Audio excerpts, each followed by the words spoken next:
नमस्कार, मी सुनीता बुलकुल कुकिंग ने सुनीता बुलकुल आपल्या युट्यूब चॅनलवर तुम्हा सगळ्यांचं खूप खूप स्वागत आहे। नवीन वर्षाची आपली पहिली रेसिपी आहे ती म्हणजे गोडाचा पदार्थ करतोय आपण रसमलाई। खूप छान सुगंध घरभर पसरलेला आहे। इथे मी काही टिप्स सांगितल्या आहेत, त्यामुळे व्हिडिओ शेवटपर्यंत बघा। चला तर मग स्वयंपाकाला सुरुवात करू। हे बघा, मी इथे ना 1 लिटर दूध घेतलेलं आहे। हे म्हशीचं दूध आहे, तुम्ही याच्याऐवजी गाईचं दूध घेतलं तरी चालेल। आता हे छान उकळू द्यायचं आपल्याला। बघा इथे ना दूध छान असं गरम होऊ राहिलं, त्यामध्येच आता मी हे केसरच्या काड्या घालते आणि इथे मी अर्धा वाटी साखर घेतलेली आहे। छान मिक्स करून आपल्याला हे ना थोडं घट्टसर करून घ्यायचं आहे दूध।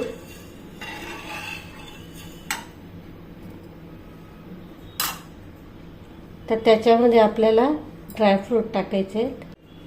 हे बघा, आता आपण याच्यामध्ये ड्रायफ्रूट टाकतोय। मी काजू बदाम पिस्ते घेतलेले आहेत।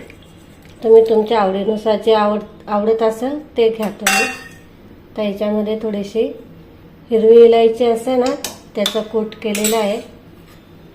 हे बघा, दाण्यांचा कूट करून टाकलेला आहे। आता हे छान उकळू द्यायचं आपल्याला, थोडं घट्ट होऊ द्यायचं आहे। हे बघा, इथे मी ना पाणी गरम करायला ठेवलेलं आहे, त्यामध्ये ना साखर टाकायची। अर्धा वाटी साखर घेतलेली आहे मी। छान वितळू द्यायची आणि पाण्याला चांगली उकळी येऊ द्यायची आपल्याला। हे बघा, मी इथे ना 1 पाव पनीर घेतलेलं आहे। ते ना आता आपल्याला हाताने छान आहे ना असं चोळून एकदम मऊ करून घ्यायचं आहे। अजिबात त्याचे असे गाठी गोठळ्या वगैरे काही राहायला नको आहे।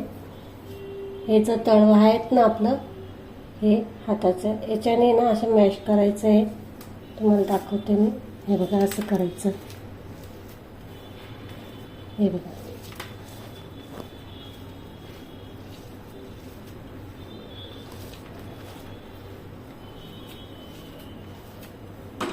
पूर्ण मस्त असं मऊ करून घ्यायचंय।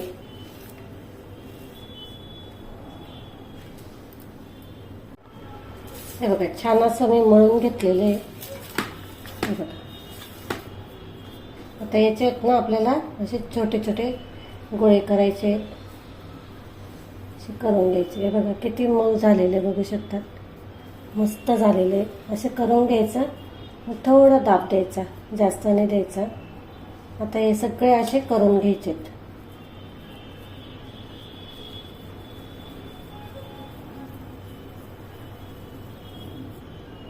हलका दाब द्यायचा असं। हे बघा, इथे ना पूर्ण बनवून झालेले ते माझे। हे बघा, असे बनवून घेतले। आता इथे पाण्याला छान उकळी आलेली आहे। तर हे जे केलेले आहेत ना आपण, हे गोळे असे याच्यात टाकून द्यायचे। लक्षात घ्या, पाण्याला चांगली उकळी आल्यावरच आपल्याला हे टाकायचे। हे बघा,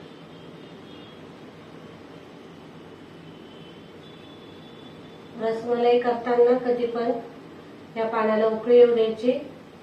मग हे जे पनीरचे गोळे असतात ना हे केलेले, हे टाकायचे। तुम्ही इथे रसमलाई करा किंवा अंगुरी रसमलाई करा, त्याला पण असंच करावं लागतं। फक्त त्याला असे छोटे छोटे गोळे करायचे असतात अंगुरी मलाईला। हे बघा, हे सगळे आपण याच्यात टाकून घेऊ। आणि इकडे मस्त छान असं आपल्या या दुधाला पण उकळी आलेली आहे। मंद आचेवरच ठेवलं होतं मी ते। हे सगळे टाकून घ्यायचे ते गोळे आपल्याला पाण्यामध्ये आणि 10 मिनिटासाठी आपल्याला याच्यावर झाकण ठेवायचं आहे। हे बघा, 10 मिनिटासाठी झाकण ठेवू। हे बघा, कलर मस्त आलेला आहे। हे बघा, तुम्ही केसरच्या ऐवजी आहे ना हळद वापरू शकतात किंवा फूड कलर असतात ते पण वापरू शकतात। कलरसाठी खूप छान कलर येतो केसरने पण, बघू शकतात तुम्ही, मस्त आलेला आहे। हे बघा, मस्त झालेत बघा, किती टम्म फुगलेले ते बघू शकतात तुम्ही। बघा किती छान झालेले ते, बघा एकदम मस्त टम्म फुगलेले ते. आता हे जे आहेत ना आपल्याला काढून या दुधाच्या याच्यात टाकायचे आहे. ते थोडे गरम आहे अजून.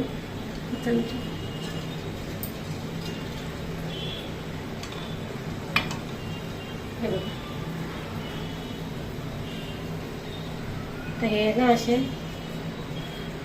या दुधाच्या याच्यात टाकायचे आहेत आपल्याला. बघा दुधाला पण छान उकळी आलेली आहे, छान घट्ट पण झालंय. त्याच्यात टाकून देते मी.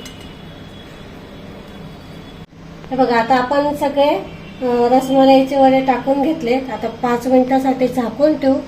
एकदम 5 मिनिटं पण नाही लागणार. मग नंतर गॅस बंद करायचा आणि थंड करून मग आपण सर्व करू.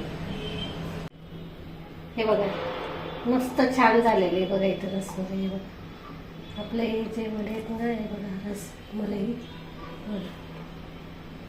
आता आपण आहे ना एका बाउलमध्ये काढून घेऊ.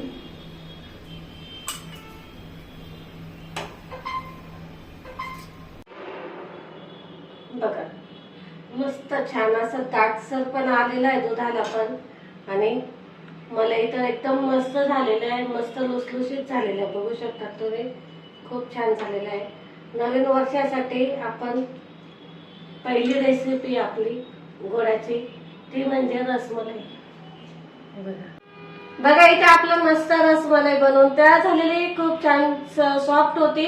आणि मेन इथे मी काही टिप्स सांगितलेल्या आहेत. याच्यामध्ये जर तुमचं जर पनीरचं गोळा होत असेल किंवा फाटत असेल पनीर, तर त्याच्यामध्ये तुम्ही कॉर्नफ्लॉवर किंवा मैदा पण वापरू शकता. जास्त नाही वापरायचा. आपले जे नाश्त्याचे चमचे असतात ना, ते 1 नाही तर 2 चमचे टाकायचे. आणि त्याच्यानंतर मग याचा गोळा करून पहिले पाण्यामध्ये टाकायचा. तो विरघळत नसेल तर मग पुढचे टाकायचे. सगळं एकदम नाही टाकायचे. ही आपली टिप्स आहे. इथे जर तुम्हाला जर माझे व्हिडिओ आवडले असेल तर लाईक, शेअर आणि सबस्क्राईब करायला अजिबात विसरू नका.